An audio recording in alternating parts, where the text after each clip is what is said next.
Hello there, and welcome to the Outside Film Podcast, where we talk film, TV, games, and all that chess that there's no tomorrow. This week, we're talking about Moon Knight. My name is Tom, and as always, I'm joined by my co-host John. Hello. Yes, Moon Knight. Back again for another MCU film, Oh TV boy. thing. It's all happening over here. Oh wow. I feel like that we've talked about Marvel a lot more than DC because Marvel has like put out a lot of TV. I mean, like if you think, I think our Marvel playlist is on like 40 or something videos, and our DC, wait, let me have a look. Yeah, our Marvel playlist is 38, so to be 39 if you include this video, and DC has 20. So we've done basically double the Marvel content that we have DC. Wow. Yeah, and then we're gonna do Multiverse of Madness, and it's gonna be like crazy to talk about. But yeah, Moon Knight. What did you think? I really don't know. All I just got from this was just a very depressed Englishman who's having a fight with a mercenary who had a troubled past, and it's like in Egyptian mythology, which is interesting, but it feels short. The story feels short, if you know what I mean. Like in terms of everything that's happening, the story it feels like there was something to explore. I mean, in episode 5, it did explore a lot of things with Mark and Stephen. I would say that episode 5 is some top tier MCU content. I thought it was absolutely amazing. Yeah, especially that they're going through like memories and finding out that huge plot twist that Stephen Graham was just a character, like a made up person. And spoilers for Moon Knight, by the way. Oh yeah, so, yes, Moon Knight. If you haven't watched Moon Knight, yeah, we always spoil things here, especially everything. But yeah, what about you? Yeah, I mean, like, I think now this is the title of the video, but I think that Moon Knight really tried to do something different. I think it tried to be something like Daredevil, something completely removed from what Marvel normally did. Yeah. And I think that in episodes 1, 2, and 5, it is really, really solid and it really works. Episodes 3, 4, and 6, not so much. I think that stuff was kind of very standard Marvel fare. And so I think I would say that in all, it's a show that really tried to do something different, but it failed, I have to say. Like, I think it had some really, really good concepts, and I don't think it's bad by any means, but I just kind of think that it teased us with too many good things and then didn't do enough with those concepts to make anything other than this kind of, it was the kind of regular Marvel thing where it's like, oh yeah, this is a really cool concept and it has really cool scenes, but it's bogged down by all these kind of really, really generic things for comic book media. Yeah. So I want to kind of start just by talking about the main character, Stephen / Mark. I think Oscar Isaac does an amazing job. Considering this is his second chance at doing a live action Marvel thing, obviously he played Apocalypse, and that was, that happened. But this is, if this is his redemption, what a redemption it is. I think it's a amazing performance. I love that he plays both of them so differently. The idea to do the accent for Stephen and have him kind of be bumbling and Mark is more confident. Great stuff. I thought those two characters were so interesting to follow. Yeah, Oscar Isaac did so well with changing accents, and it's very hard to like change accents on one spot, like from being English. I mean, Oscar Isaac's English was very... It took a while to get used to. Yeah, at the beginning, he's like gonna say a lot of things that Americans think we're gonna say, with like bottled water. Oh no! There is a moment in episode 2 where Stephen puts on the suit for the first time. He's got like his kind of Mr. Knight suit, and after he punches a jackal, he yells "Wagwan!" and it is one of the worst moments I've ever seen ever. I wanted to die. Like some of the other characters at the beginning, some of the other British characters, it's very painfully like stereotypical Britishness, and I didn't like that. That wasn't fun to watch. The security guard. Yeah. And then that woman at the gift shop, Donna. Yeah, just absolutely. Yeah. They could have just added, like, I don't know, like, we're going out for a pint of beer, and like, I don't know. Just, yeah, it really was 2 steps away from the whole "Hello, Governor." Hello, Governor. Do you want a cup of tea? A cup of tea? How is it that you're English, but you can't do an English accent? You can't. No. I'll never understand it. It's because I've been watching too many movies, and my English accent just decided to go with the American accent and do all of that. I don't know how. It's very strange. I'm a very my mind works in a very different plane. But here's another interesting thing that I found through Moon Knight was the mythology. I really like that they went through the Egyptian mythology of the heart, weighing of the heart and the feather, finding out which one Yes. you're good or bad.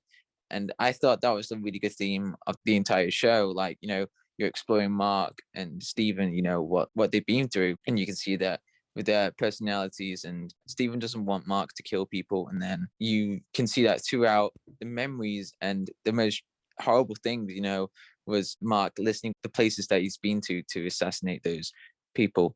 And then he's like, oh God, you killed all of them, not surely. And then it gets deeper and deeper and deeper in that episode. And I really like that. And exploring Ethan Hawke's character as well. That was a really good thing. Yeah. Yeah, I loved that Mark and Stephen are at odds at first. And you would be, if you were Stephen and you found out about Mark and this person taking over your life. Oh God, Mark. That makes sense. But I think that what I love about it is that they come to this mutual understanding through seeing all that Stephen's been through, and that kind of really tragic moment where he's crying outside of the shiver.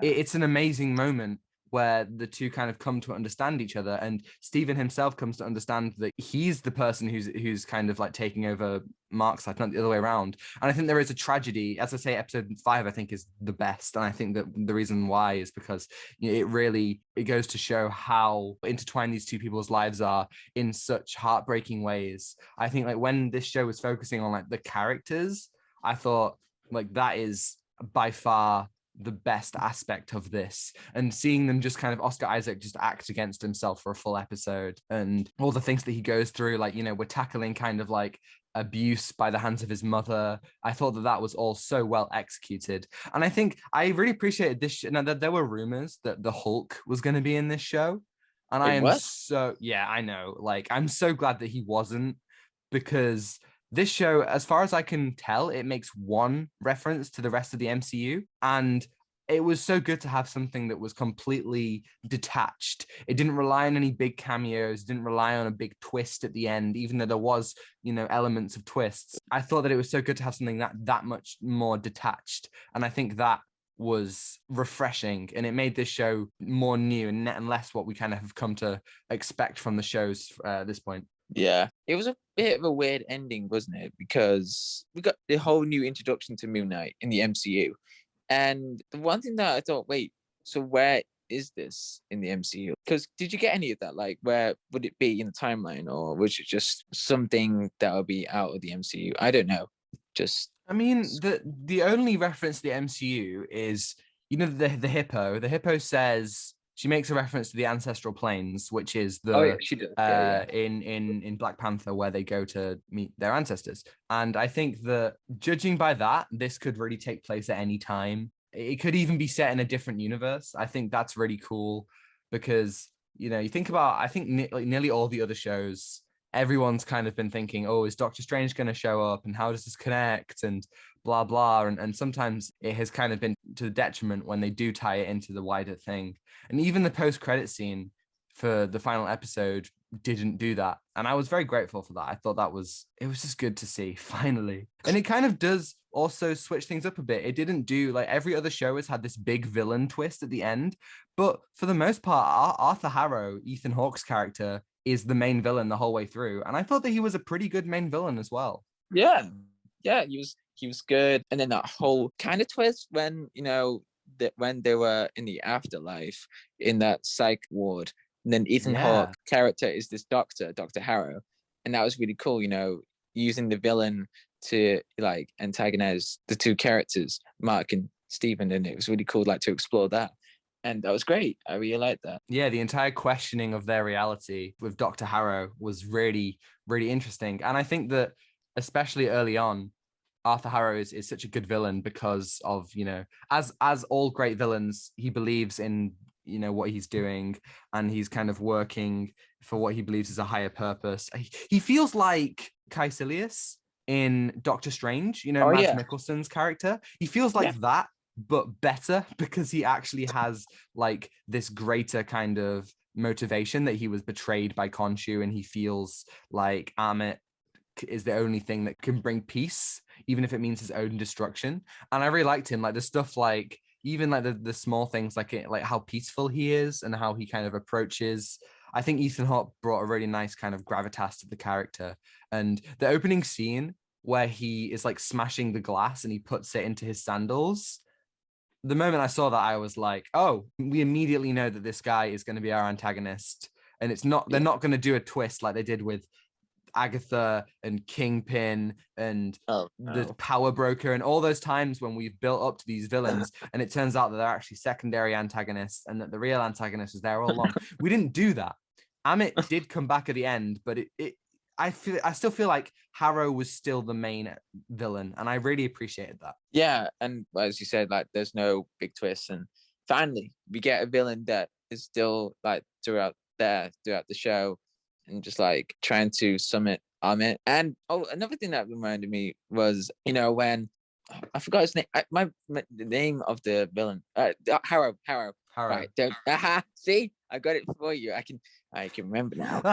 My brain is expanding. Okay, yeah. When Harrow puts the glass in the shoes and then puts it on, there was like music playing. I don't know what music was. I think it was Bob Dylan or something. And then I realized there was a lot of music like in the first episode. Like I remember that I was texting you about the Thor and Love.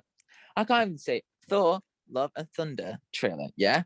And they used a lot of music, and they were like, "Oh wow, they're using a lot of music." Because I remember Marvel playing this much music in this show before, but I don't know. That's just it feels like since Guardians of the Galaxy, that kind of time, Marvel have really lent into using soundtracks. But I think it's hit or miss. Sometimes I think it works. I really like the use of, I don't know the name of the song, but like the Every Day I Wake Up, every time it has Stephen Wake Up. Great. I thought that was really cool. Oh, yeah, with score. There was nothing really interesting with score. They could not give like a theme for Moon Knight. Was there a theme for Moon Knight? I couldn't tell. I think there was in the end credits, but I'm not sure if that kind of came through. It wasn't anything that made me think like, oh yeah, whoa. Like, no, it wasn't anything too notable. One of my favorite sequences is the sequence in the mountains in episode 1. I can't remember what country it is, but when Stephen wakes up having just fallen out of the building and he has the scarab and he meets Harrow for the first time and he keeps on blacking out and waking up after Mark has done. That was such a good technique. It really was a great way to kind of put you in Stephen's shoes and align you with that character while also having, I think it was a creative way to do action by just kind of not really doing action. And I really, really enjoyed that until you get that final moment where he lets him in and we get to see Moon Knight, you know, at the end of the episode when he kills a toilet. Yeah, I really like the whole build-up going through Stephen's perspective. I think that's really good. It reminded me of Fight Club a bit. But I think, you know, what they've done, like with Spinning It, that was great. You know, like when Stephen has the scarab, he tries to give it to Harrow, but then his body like disobeys him. And then when he gets taken by the guards, he blacks out and then he wakes up and then he's bloodied all over his face and then hand is like, oh my god, oh I'm sorry. And that was great. I thought that was a really good build up to, you know, where we are in the show, you know, oh wow, okay, this is going to be different. So that's a really cool technique. You could use that, could be like a horror technique almost. I think the implications of that are really cool, and I think especially because they bring it back at the end of the season with our third personality. I can't remember their name, but I feel like that can be taken further in future Moon Knight stories, whether that be season 2 or however they decide to continue with it. I also like how they use Layla as a character. I like how, you know, she kind of comes in and you get her kind of being angry at Mark is a way for Stephen to kind of understand them. And it's fun watching them kind of explore the tomb in episode 4, I think. But I do have to say, why does Layla become Wonder Woman at the end? It was really weird. It was so random. She becomes the avatar for the hippo, who I can't remember their name, and then like becomes this kind of Tare? I don't know. Sure. I don't know. Sorry. But like I'm so sorry if I pronounced that wrong. They become this kind of like Wonder Woman kind of. It felt like, oh my god, I don't know. It was weird. She just becomes a superhero at the end, and it was so random. And it was like, why are we spending a whole season building up Moon Knight as a hero, and then we spend less than 10 minutes building up Layla as a hero. Like, it feels like if you're gonna do that, do it like properly, instead of the hippo just showing up and being like, hey, you want to be an avatar? You want to have wings? You want to have bracelets? Like, I don't know. It felt like they were just trying to do like a whole. It felt like the only reason they did it was so that person could be like, "Hey, are you an Egyptian superhero?" And for Layla to be like, "Yes, I am." Like, it felt really unearned, and I don't know why they did it. It felt like you know how in the Flash every single like side character becomes a superhero. Yeah. It felt like that. However, did, they're like, it okay, did. this character can't be interesting unless we make them a superhero. And I don't know. I feel like it was so like ham-fisted, so like kind of like, let's just do that, because she's not really that important at the end of the day, you know, to the final kind of actions confrontations. Yeah. And yeah, the funny thing, you know, in the Snyder Cut, every time Wonder Woman Yes. appeared, that Yes. woman singing, and Yeah. then you got that. You got that when she gets the wings, and then you can Yes. hear a woman singing. They did the same thing. She really was just like B-Tech Wonder Woman, and it's a shame, really. Yeah. But I'm sure that they're not just gonna ditch her as a character. Hopefully, they kind of continue on. Oh no. with her. I mean, it's a very strange conclusion. Yeah, it was like the action was so boring and flat. There was one scene, one shot, should I say, where Mark or I think it was Steven at this point actually, is fighting a load of goons, and it's a one take scene. And I was like, brilliant. Look at that. Feed me that cinema. And I was loving it. And other than that, the action felt so flat. And like you have like these regular people fighting, and then just Khonshu and Ammit going at it like as giant CGI monsters. I just didn't like that at all. I didn't think it worked. I actually think the CGI in this show was pretty distracting in general. Like whenever Khonshu's there, he looks like he's just been pasted in. And I feel like maybe if they had made Khonshu like a shadowy monster or something that didn't require, you know, to have him directly in there, he would have been scarier and more of this kind of impending godlike force. I feel like as soon as you show something that's completely CGI in you know, this kind of real area, it was distracting, I must say. Yeah, very distracting, and especially that you got that massive CGI fight, as I had to quote Deadpool. Khonshu, there's on it. I mean, sure. Do we need to? Apparently so. Oh, and another thing was at the second episode or first. Okay, yeah, I don't know which one was Steven referencing Avatar. Yes. The anime. Yeah, he's like Avatar. Yeah, blue people in it, and oh yeah, the anime. Yeah, I love that show. It was definitely. Okay. I think Steven was definitely very wholesome. He was like, I think that he was really endearing, you know, talking to the statue. The scene in the restaurant when he kind of realizes that it's not Sunday. Oh no, maybe it is Sunday, and he thinks it's Friday, and the camera doesn't move from his face. It's completely shot on him as he's reacting to everything and talking to the waiter. I thought that was really good. Again, this show really lets Oscar Isaac, you know, go crazy. And I know that Kevin Feige has said that, you know, people are only contracted for one thing, so they're not obliged to come back. But I would really like to see Oscar Isaac come back and do more. I think there's a team in the comics which consists of like Moon Knight, Spider-Man, Daredevil, maybe like I don't know, but like I think that'd be cool. Yeah, you know, working on what the character is in the Moon Knight universe. I don't know. The only instant I got from Moon Knight was, which one was it? The comic that I read, Secret Wars. Yeah, Secret Wars, and he's only there for one panel. Oh yeah, I didn't know that you'd read Secret Wars. Yeah, I still have it here. Cool. It's a very crazy comic actually. It's yeah, Dr. Doom does some things. Oh, okay. That's vague. Doctor Doom does some things. Ooh, I think I had a dream about the Fantastic Four last night. I'm not sure, but it just kind of popped into my head. What's that I had a dream about? Sorry, because okay,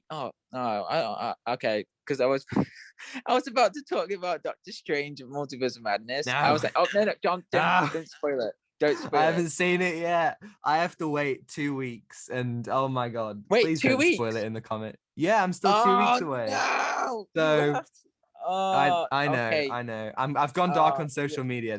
I'm committing to it. I think I've seen one spoiler, but I already predicted it, so I wouldn't call it a spoiler. More just something that I was like, yep, I knew it. But there we go. Anywho, Moon Knight. what? Just another Marvel TV show, eh? What do you think you're gonna give Moon Knight out of 10? 6. 6. I'm gonna go for a 7. Just for Oh. episode 5. Episode 5 is my child, my favorite person. But yeah, that's Moon Knight. Thank you everyone for listening. If you enjoyed it, give it a thumbs up and subscribe if you want to see more. We've done so much Marvel content. Last week we did Avengers for the 10-year anniversary. We got all the other Marvel TV shows that you can watch us talk about. And next week we're doing Doctor Strange, the first one, and then the week after that we'll be doing Multiverse of Madness. So don't worry, we are gonna get there. And yes, so if you have any questions for us about Moon Knight or Marvel or anything, or give us your thoughts on that kind of thing, you can give us an email, outstimefilmpod@gmail.com. You can follow us on Twitter at outstimefilmpod, Instagram on outstimefilmpod, and just have a lovely time. Yes. Woo! Okay. Oh, yeah, have a great time. Yeah. I don't know. But yeah, thank you for listening. Just another Marvel TV show. I don't know why, but okay. Is it going to serve a purpose for MCU? We don't know. We Probably. I don't know. Probably somewhere down the line. But yeah, cannot wait to talk about Multiverse Madness. Yes. Yeah. Huh. Right. See ya. You got it. Wait, see it. No, my brain. We have a thing, John. We have a thing that we say every. Remember, we've only been saying it for 89 weeks. Take what you're giving. Give nothing back. Goodbye. Goodbye. My brain. No. Ah.